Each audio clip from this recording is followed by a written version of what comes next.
Hello again, everybody. Welcome to the second episode of Now or Never, the Startup series. As I said the last time, for every episode, we will be inviting entrepreneurs from the various sectors of the business world. These people will tell us about the ins and outs of their particular businesses and also the ups and downs that go along with it and how they managed to surpass the storm and became very successful. So for tonight, we have a very interesting guest because he has uplifted the value of local materials such as rattan by incorporating his fabulous designs into them. So, ladies and gentlemen, a brandpreneur, the founder and CEO of Jed Yabut Furniture and Designs. Please welcome Mr. Jed Yabut. Good evening, Jed. Hi, good evening, Lance. Thanks for inviting me over to your show. Listen, thank you very much for gracing our invitation. And I'm so excited. You know, I'm a fan of your work. I'm aware of your work because I'm a follower of your Facebook page. So we'll get to that later. But for starters, please tell our viewers more about what Jed Yabut Furniture and Designs is all about. Sure. Hi, everyone. So I am Jed Yabut. I am the founder of the furniture. It's basically a small homegrown furniture business, which we just started over the pandemic, which was last July, basically. Wow. And it's July 2020. And it's basically just a 22-piece collection of furniture, which is primarily made out of rattan. And some of them would have solid wood and metal pieces in them. And then basically, it's all about minimalist designs and more contemporary designs matched with a more classical, I would say, material that we usually use in furniture in the Philippines, which is rattan. Because I've actually noticed some of your pieces, they're also very good for, like outdoor furniture, like if you're in the beach, or yep. Also in my unit, because my unit is actually all white walls with high ceilings. Right. So I would really love to have some of your pieces. I'm definitely gonna check out your catalog. But my question is, what inspired you to go this direction in terms of your designs? Right. So basically, I was looking through. I'm an architect, and as an architect, I'm very much in tune with design. But I have not really been designing furniture per se in my previous experience. But I ventured out on furniture design during the pandemic because I thought I wouldn't want to come up with a big scale architectural firm. Mm-hmm. So I thought I would think about a business that I could only do on my own. So which is pretty much designing furniture, which is a small scale. And then all I had to do is to look out for collaborations with workshops who could help me out work on this pieces. So that's what happened basically. And in terms of the design, I looked into more contemporary, more minimalist design, because when you flip through Pinterest and Instagram and you look all at these rattan furniture pieces all over the world, the designs are pretty much, I wouldn't say ostentatious, but they're more elaborate. They're more curvilinear. They're more boho inspired designs. And to be able for me to enter the market as a furniture designer, I need to differentiate myself. And that's why I thought I'm not going to go with what is in the trend, which is a boho design. So I thought I'll make something more modern, contemporary, more linear, more clean lines.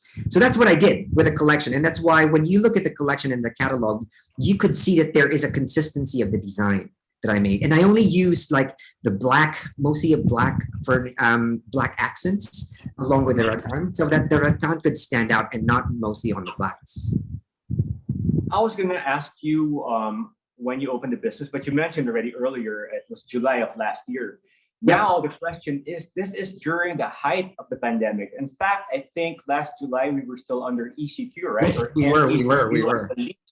How did you manage to actually open a business and become successful at a time when most businesses were actually closing down?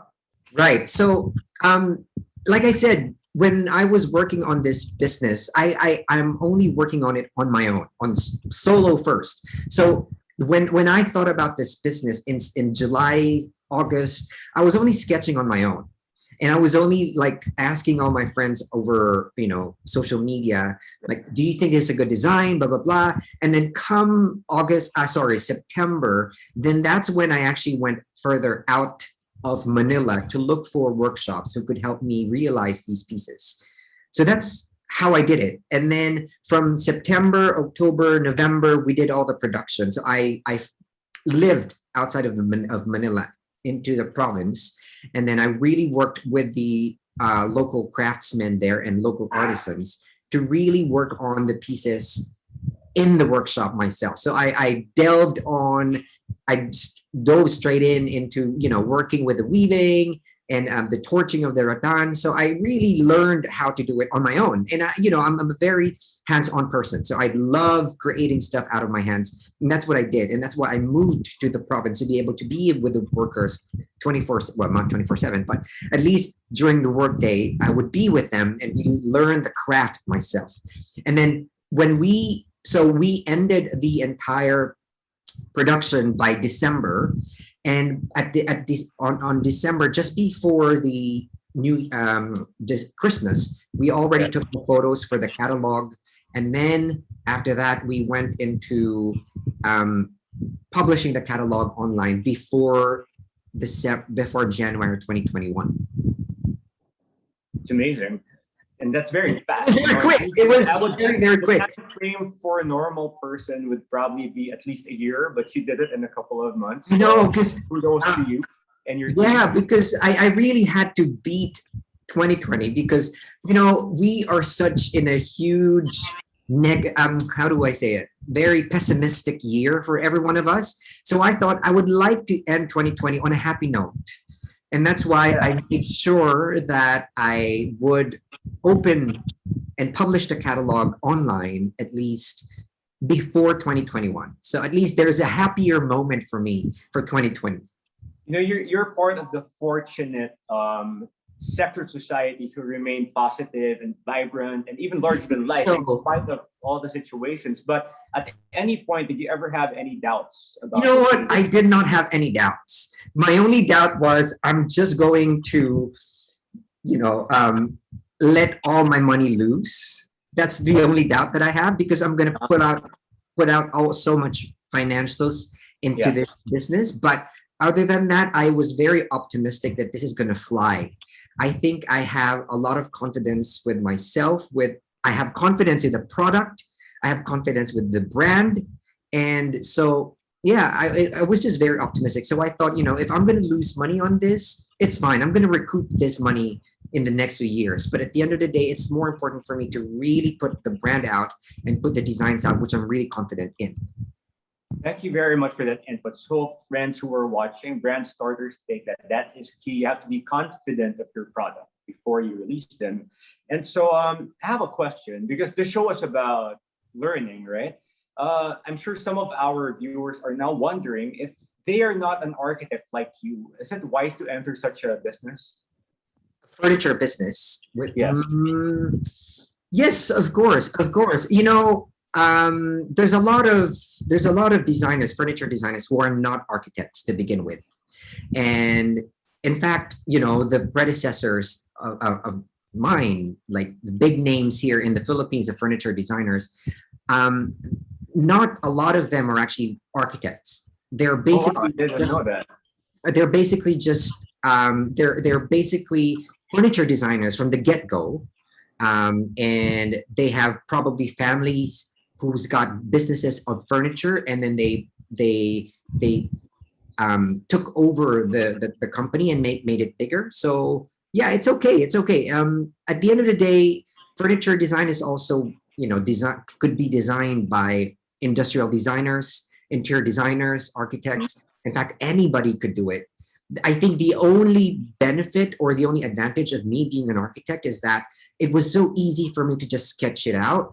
And I know already the dimensions, the measurements, how ergonomic the products would be, because I have those experience already in hotels. I've been working in luxury hotels when I was an architect in Singapore and in Tokyo. So yeah. That's a definite plus for your brand then, especially for people who are very, into the smallest details of Yes, of course, of course, homes. of course, of course. And now, what are the pros and cons of being in the furniture business?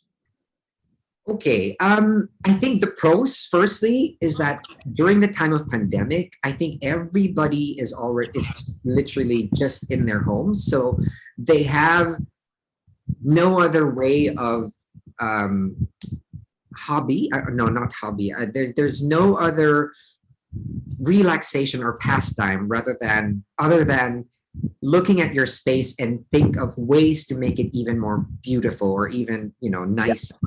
And so that's why a lot of the people at the moment are looking for new furniture, restoring small broken pieces in their house and make it something nicer.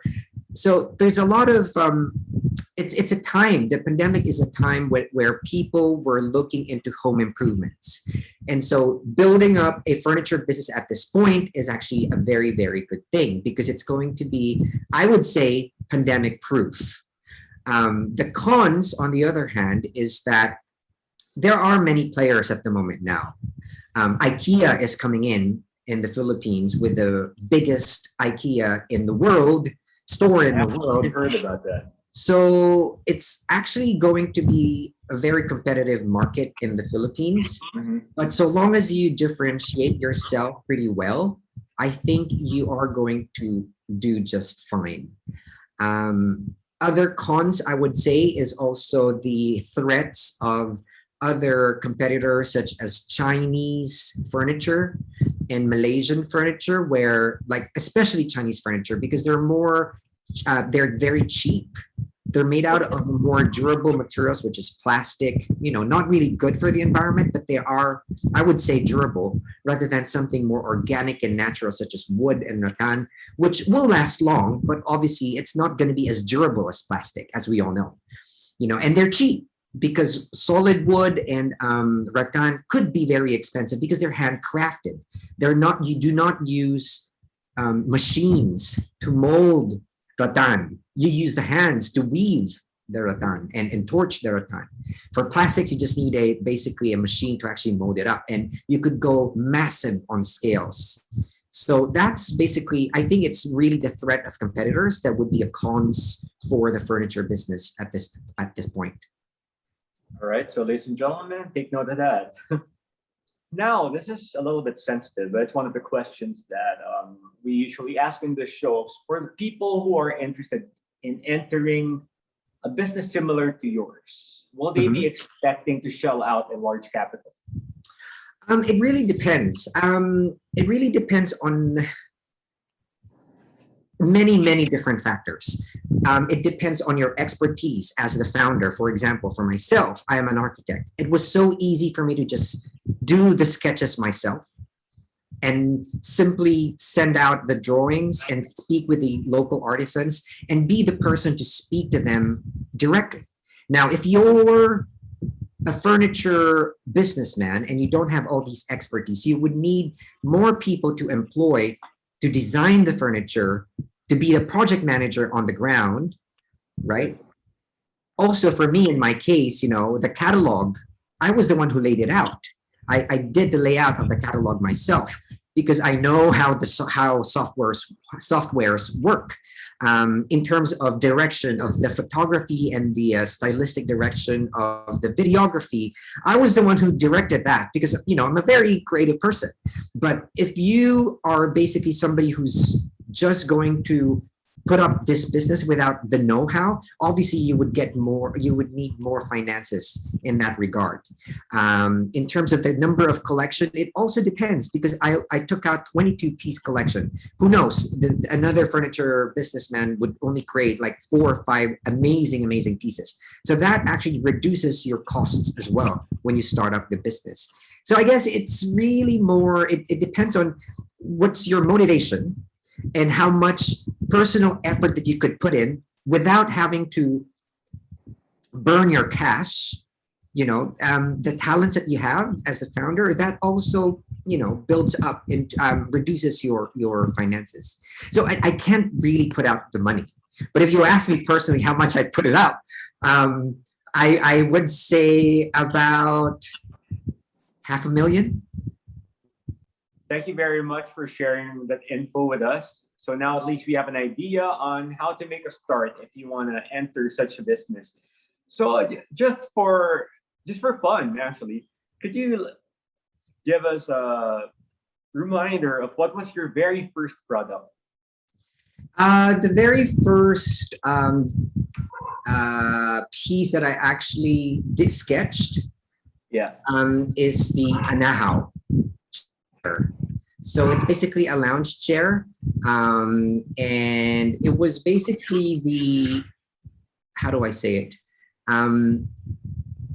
I thought of it as a Japanese chair. It's supposed to be a low chair, a anahaw chair, and then the back is actually shaped like the fan of the anahaw. So I did that because I thought this is going to be something interesting in terms of the design. So I worked on that as the first piece that I did. Yeah. All right. Then from there spawned the rest of your collection. Yes, so many different inspirations basically that spawned many designs as well. I think the biggest inspiration is basically I needed to create pieces that are very Filipino in terms of the look, Okay. in terms of the Filipino icons that we have, like the festivities, yung mga tinikling, bunot, which is a cleaning tool, that's what I wanted to recreate, but in terms of furniture pieces instead. So that's why when I named my pieces, they're all all of them are actually inspired by local names and local icons. So yeah, there are the inspirations, and of course there is a consistent theme in terms of the 22 piece, which is it has to be random, it has to be clean lines. I don't want it to look very perfect, so that's why may tagline come in, which is called imperfectly perfect. Sorry, perfectly perfect. Yeah.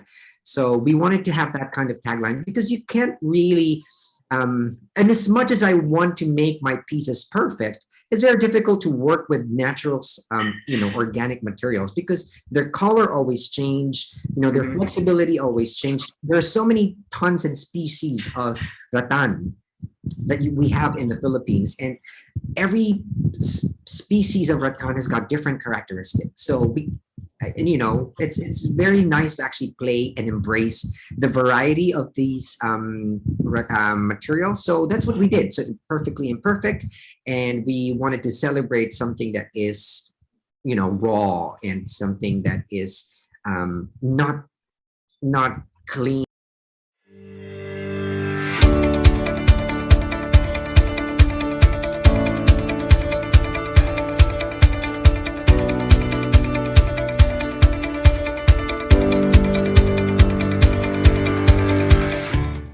and perfect. Yeah. This is not exactly a part of the line of question, but I see you have a pet behind you. Do you have plans of having pet-friendly furniture in the future? Yes, we will be. We will be. Perfect, because we have dogs at home too, and I'm sure a lot of people nowadays during the pandemic, Yes, hard to have dogs. So will you have it? Tell us about it. we will have few collections for babies and for pets as well, but this is going to be in the pipeline. Right now, we're putting much of brand awareness for our the name of the company. So we'll stick to the 22 piece first, and then really milk in all the attention that we can for just these 22 piece. And then when everything is, pretty okay, then we could go into the next collection. But yeah, watch out for all these new offerings and exciting offerings that we have. Yes. Something to look forward to, brand starters. So now let's move on.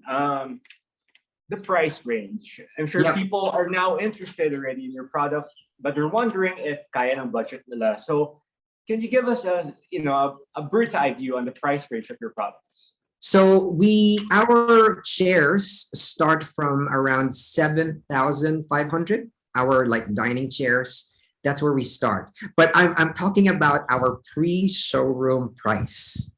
Okay. So when we have the showroom already, we might have to adjust the prices as well, because of the demand, and obviously to cover up some of the expenses that we will incur with the showroom. Yes. So right now, even before, so to all our viewers, if you're interested, we are still on our pre-showroom price sale, I would say, until we open our showroom this first week of May. So, so yeah, the chairs start from 7,500. Our accent chairs start at around 11,500, I think. And our tables would start at around, I think, 12,000 for our tables, or yeah. And then for the bigger ones, like the banderitas, the office desk with the shelves and the cabinet, openable cabinet, those would go for around 20,000 up. And then our shelves, they started around, I think, 14,000 for the jaula, which is the circular shelves. And then the bookshelf that we have is about 23,000, I think. So those are the price range. I think we have a very competitive pricing. I don't think it's still luxury furniture, to be honest with you. The pricing, it's not really luxury furniture yet. I mean, this is a way for us to actually just introduce ourselves, and also so that more people could actually appreciate and own some of our pieces. We are making it a little bit more reasonably priced. However, we have been receiving a lot of commission projects at the moment, so those prices are actually based on the complexity of the projects that they ask us to work on. So for dining tables of commission projects, we would usually start, just the dining table, we would usually start at around 45,000 and above for a six-seater dining table. Commission as in personalized for the yes, it is personalized. Personal taste or personality. Yep. So basically, they asked me, Jed, could you design me a dining table based on the balustrada design or the arco design? So based on what we have at the collection at the moment, I would tweak that to make it more interesting and to make it more personalized. Great. And I would send the sketches to them, to the client, and then they say, yeah, let's go ahead with that. And then I tell them the price. If the price is right, we do the production. That's a process, basically. No, I'm sure. Go ahead. Sorry. Now you already have your loyal fan base. I could tell. I wouldn't call them fan base, but I would say that these are the people who trust us and who trust us to come up with beautiful pieces for their homes. Yes. My mom's definitely going to be one of them. I'm going to show your catalogs to her. Thank you. Tomorrow. Thank you. So now, you said that rattan it's organic, right? It's natural. Yep. So some people might be curious on how long these furnitures will last in their homes. Right. So, nothing lasts forever, as we say. But it always boiled down to how good you are able to really maintain the product, how good you are able to really clean the product as much as you can. And where you place them is also an important factor. But in terms of just the rattan itself as is, they're very durable. Like, in the 1980s, the Philippines is one of the biggest exporter of rattan furniture all over the world. Okay. And I'm sure many of your lolos and lolas in the provinces, in the probinsya, would have rattan as their furniture. Like, the solia weaving, that's actually made out of rattan skin. So, and even yung mga rattan materials, back in the 1980s, some of them actually still exist at the moment in the probinsya houses. So it's all about really how good you care for it, the surroundings, if it's really too dusty, if you always put it, in direct sunlight, that will spoil the product very easily.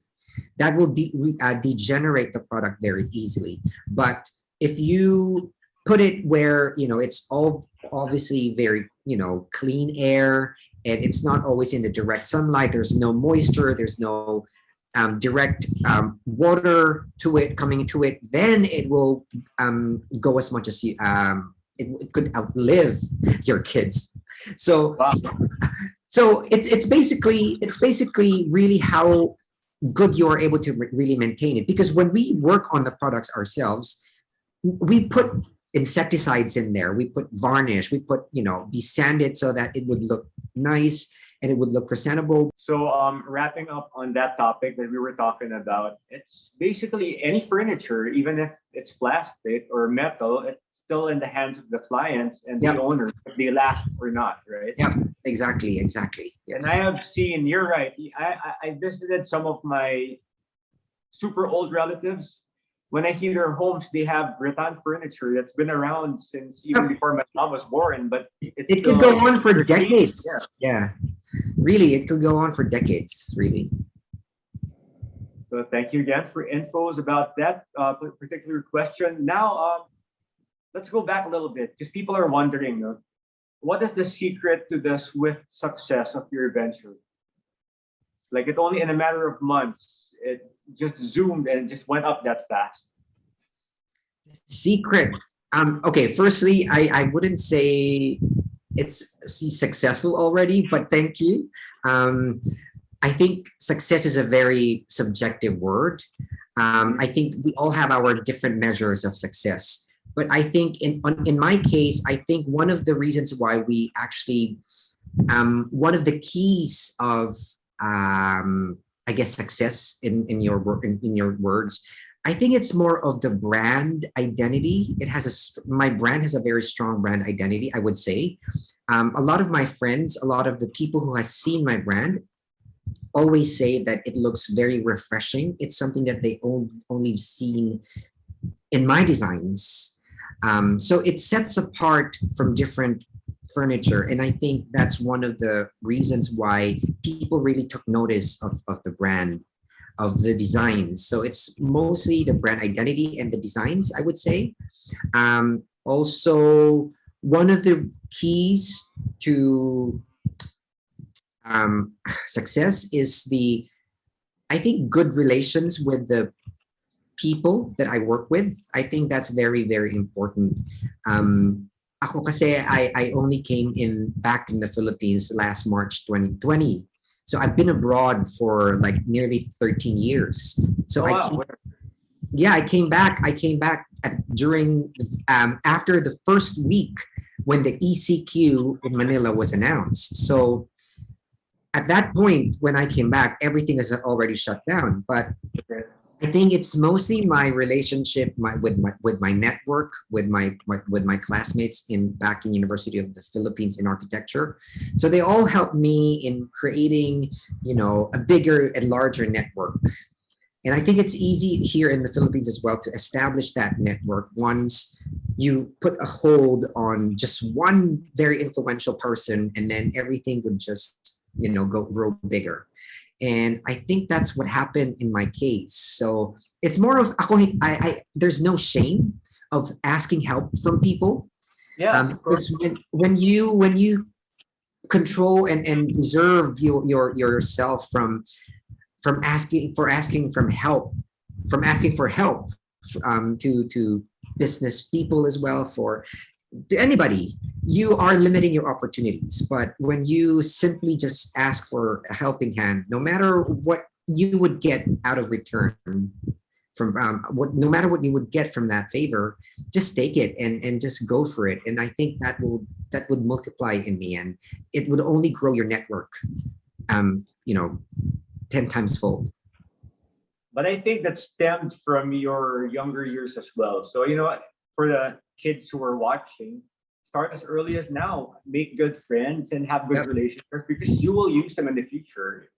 And I found out, so you're from UP. I'm from UP as well. I'm UP Manila BS Biology. Oh, right. Right now.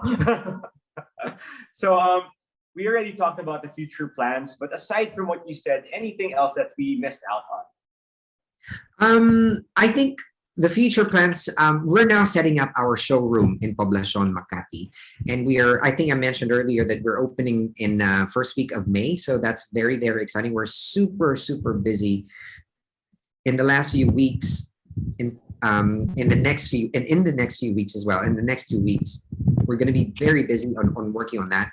And we are coming up with a very nice, even though small, experience in our furniture showroom there. So it would be like not just a furniture showroom, but it's a showroom where people are working, people are, you could touch and feel, and you could use. So it's like a workshop showroom. It's like a workshop as well, yeah. Like we would be. Well, you won't see people weaving in there, but there would be some multimedia. Very Gen Z. I love it. Videos. Yeah, there would be videos that would be showing in there. So it's like a museum experience. And then we will also have a cafe in there as well, because we have an outdoor balcony. That it's a huge balcony. And then so there would be a cafe there so people could hang out. And there would be some rattan artworks that we would put up as well. So yeah, it's quite small. It's not big, but we are trying our best to make the experience more fuller. Is this around Don Jose and Poblacion? No, so we're taking up the, should I say it now? We're taking up one of the big bars in Poblacion. They closed down because of the pandemic. Well, you don't have to say it if it's going to be a secret for now. But yeah, because I was in Poblacion 2 days ago. And so I could picture how this whole community would react to what you're offering, because it's actually the place to be when it comes to these things. So I'm excited myself. I'll definitely pay a visit. Yeah, for sure. Yeah. So people might be interested to be resellers of your products. Are you open for this venture? At the moment, we are not actually accepting resellers yet. And the reason for that is because we're such a very small team at the moment. So we want to control first the inflow and the outflow of our furniture pieces. So we go directly first to the consumers. We would be open to resellers at some point in the future if we feel there is a necessity for it.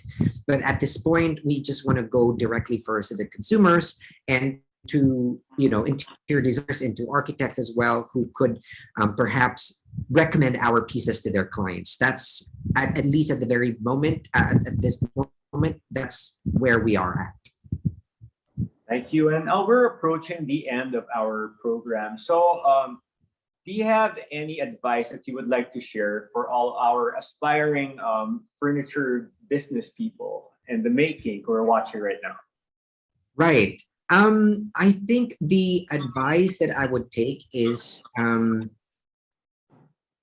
you need to look for that spot of differentiation. That's, I think, one of the most important thing in the business, or in any business for that matter, because in the Philippines, businesses and industries are very saturated with so many players. Even smaller players still exist despite having bigger players. But to be able to really stand out, you need to differentiate your products, differentiate the experience of what you could offer to the people.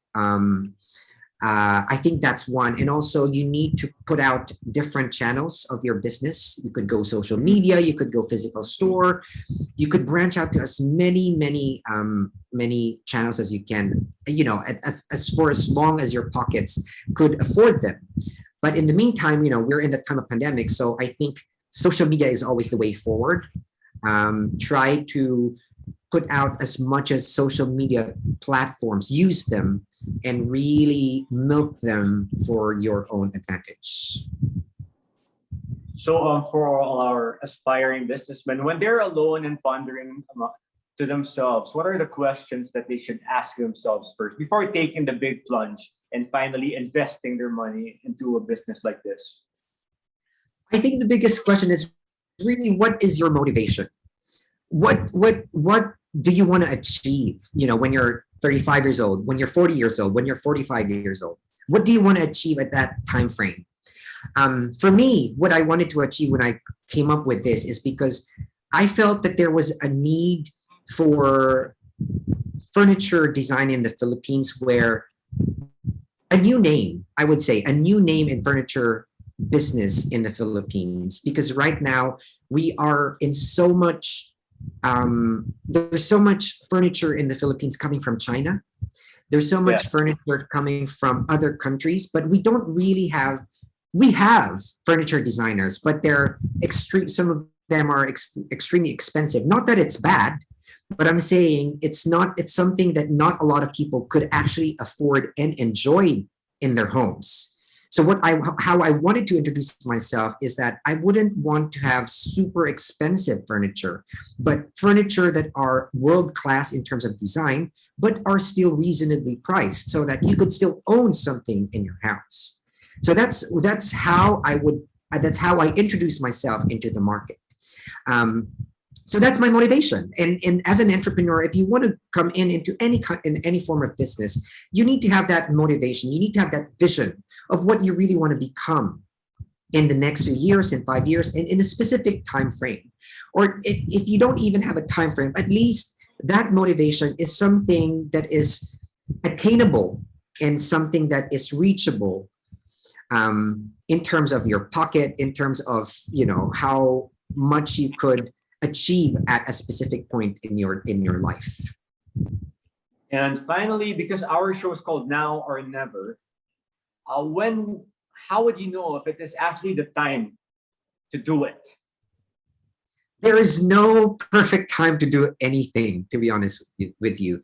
Just do it. At anything that you have in mind that you wanted to achieve, the very first thing to do is to really work on it and it's not about the thinking, but it's more of the doing. Because when you start, for example, in my case, when I started sketching, that's how all the images of how this business would come up came into the picture. But if you just keep on thinking about it and not even sketching, there's nothing is going to happen. When you want to become a food business, or when you want to enter the food business and an entrepreneur, if you don't start cooking or coming up with your menu, nothing's going to happen, right? So it's all about making the very first step. And I think for every entrepreneur would agree with me that the first step is always the most difficult, but it's the first step that is the most crucial part for you to actually put in your foot into it. And then from then on, things would roll in organically. So that's it. It's just really doing it. Just do it. All right. Thank you very much. And so before we go, why not invite the people to check out your store and tell them how to get in touch with you? Yes. So we are on Instagram, Facebook, with our handle at Jed Yabut Furniture. We also have our website at jedyabut.com. And on the website and basically in all our social media platforms, there would be somewhere in there would be links of our online catalog. I think everyone should look at our online catalog because it's a much more fuller experience of what we really have to offer.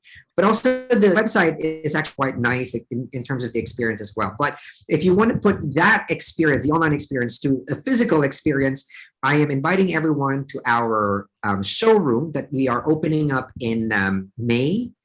I don't want to put out the date because people might be flocking in hundreds.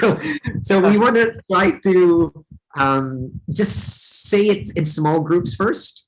But on the first week of May, we are going to open up. We will have a cafe, and we are partnering up with, I think I could say this already, we are partnering up with also a similar pandemic baby like me, who came up with his business of the cafe business. It's called Papa Cafe. Okay. It's by Manu Reyes, and it's a father and son coffee shop.